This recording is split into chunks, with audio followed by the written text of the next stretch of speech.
So let's go forward.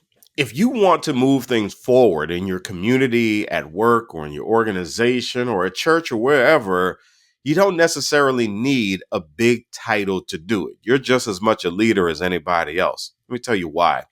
Leadership research tells us that there are 5 key elements when it comes to leadership: influence, objectives, change, people, and the leader follower relationship.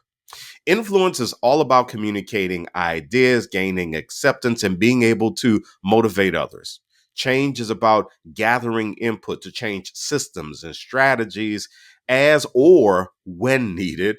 People, well, that's all about guiding efforts through the relationships that you build with others. And this leader follower relationship thing, that's recognizing that there can be many leaders around, people who are contributing to guiding the community or the organization to accomplish goals, while also recognizing that people with titles and without titles influence each other. In fact, you've seen this many times at work. You've probably been the one who has said that thing, that's a very specific thing about the product or the service that the people at the top seem to miss all the time. And you're crucial to the company's success because of what you have, something called expertise authority. One of the most recent and unfortunate examples of expertise authority being blatantly ignored was the tragedy of the Titan submersible in 2023.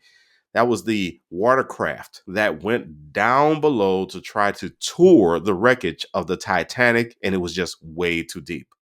But in 2018, the engineering team and the director of marine operations warned leadership that the watercraft needed more testing and the Titan was not safe for passengers.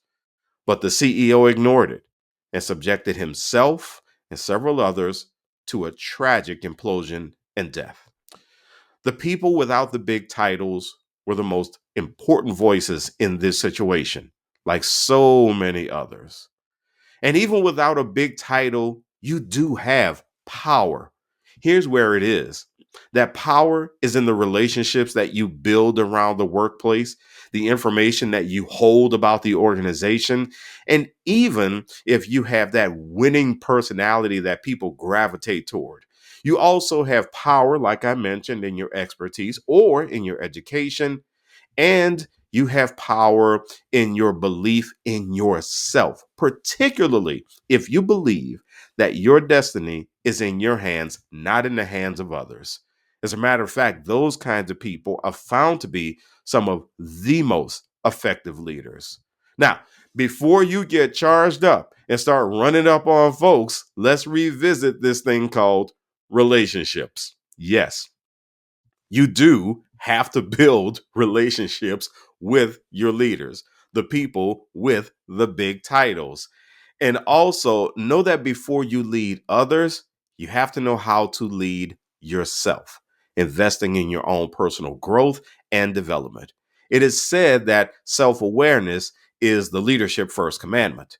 That means awareness of your competencies and how you react in situations and how you react towards others.